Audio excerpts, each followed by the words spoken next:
Yeah first Vamsi గారికి congratulations sir. ఇటీవలే మీరు కార్ రిలీజ్ చేయడం, దీపావళికి ఒక బ్లాక్ బస్టర్ హిట్ కొట్టారు.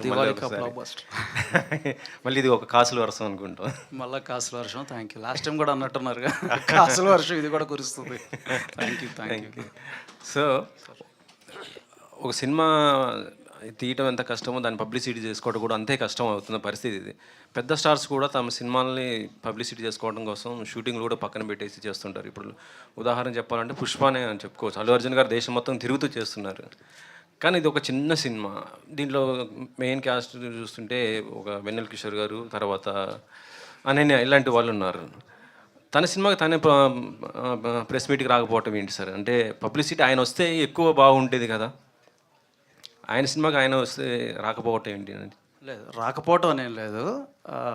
సో బేసిక్లీ షూటింగ్లో ఉన్నాడు ఆయన. చాలా బిజీ స్కెడ్యూల్లో ఉన్నారు.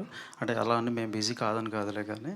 బట్ ఇవాళ ఆల్రెడీ డేట్స్ లాక్ అయినాయి. నాకేంటంటే ఒక 2-3 డేస్ బ్యాకే ఒక టీజర్ అనౌన్స్ చేసేద్దాము, లేట్ అవుతున్నాం, ఎందుకంటే మా అన్న రాబోతున్నాడు. అన్న వచ్చాడంటే మొత్తం ఇంత అన్నే కవర్ చేసేస్తాడు, మా పుష్పరాజు. అందుకని ఇంక ఇప్పుడు రిలీజ్ చేసేద్దాం, అట్లీస్ట్ అవేర్నెస్ క్రియేట్ అవుతుంది మూవీ గురించి.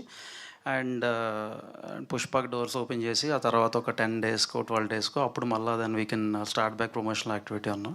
So he'll join then. రాకపోవటం అంటే ఏం లేదు, రావాలనే కోరుకున్నారు. అంటే దీనికంటే ముందు జరిగిన ఈవెంట్ కూడా ఆయన రాలేదు అసలు? అవునా, నాకు ఐడియా లేదు. యా, అప్పుడు యూఎస్లో ఉన్నారా? సో ఓకే, అది కిషోర్ గారిని అడగొచ్చు కదా. ఆయన వస్తే అడుగుదేమో, ఆయన రాలేదు కాబట్టి అడుగుతున్నారు. నెంబర్ ఉంది కదా. Okay sir. డైరెక్టర్ గారు,